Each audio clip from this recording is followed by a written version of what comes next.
The sky was blindingly blue that afternoon, the kind of blue that made Amos's eyes ache if he stared too long.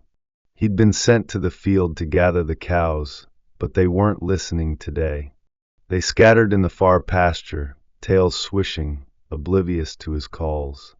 Frustrated, he stomped through the tall grass, the stalks brushing against his sunburned cheeks.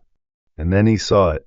At first, he thought it was a trick of the light, the way the sun bent heat into waves on the horizon.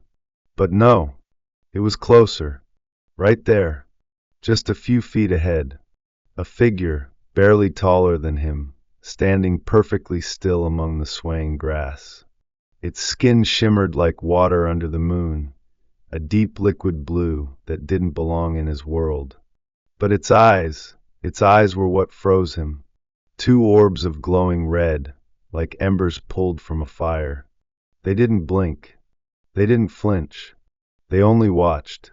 Amos's throat tightened. He wanted to run, to scream, to do something. But his legs wouldn't listen. Who are you?" he croaked, his voice small, swallowed by the vastness of the field. The thing tilted its head, its movements unnervingly smooth. It took a step forward. Amos stumbled back, his heel catching on a root. But the creature stopped. Its long arms hung loose at its sides. It didn't reach for him. It didn't attack. It only stood there. Amos swallowed hard, forcing himself to his feet. "Are you?" he faltered, unsure how to finish the question. "Are you dangerous? Are you real?" The creature didn't answer.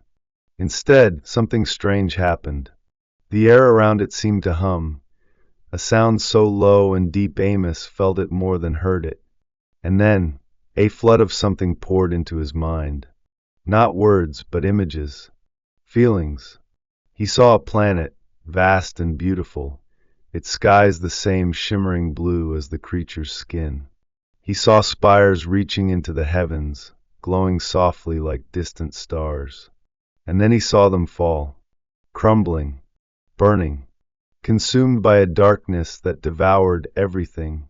He felt the weight of it, the crushing grief of losing everything, of wandering alone through endless silence. The creature's gaze didn't waver, but Amos thought he understood. "You're lost," he whispered. The hum shifted, softer now, almost gentle. The creature stepped closer, its movements cautious, careful not to startle him.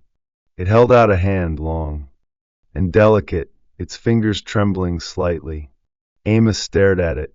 His heart pounded, but not with fear. Not anymore. He didn't know why, but he felt its loneliness, its longing, an ache in his own chest. Slowly he reached out. His small, sunburned hand trembled as it brushed against the creature's. Its skin was cool, smooth, impossibly light, like touching a breeze. The moment they connected, the flood came again. This time it was warmer, softer. Amos saw himself, standing small and scared in the grass. But through the creature's eyes, he wasn't small at all. He was bright, like a candle in a dark room. The feeling filled him up, spilling over in tears that streaked down his dusty cheeks. He didn't know why he was crying, but he couldn't stop. "It's okay," he whispered, though he wasn't sure if he was saying it to the creature or to himself. "You're not alone. Not right now." The hum deepened, vibrating in his bones. The creature's red eyes dimmed, softening. And for the first time, Amos thought it looked peaceful.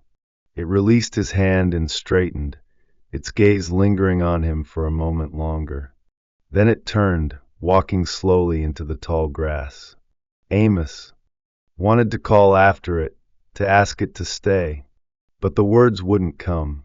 He could only watch as the shimmering blue figure melted into the sunlight, leaving nothing behind but the faint hum that lingered in the air. Amos stood there for a long time, the tears drying on his cheeks.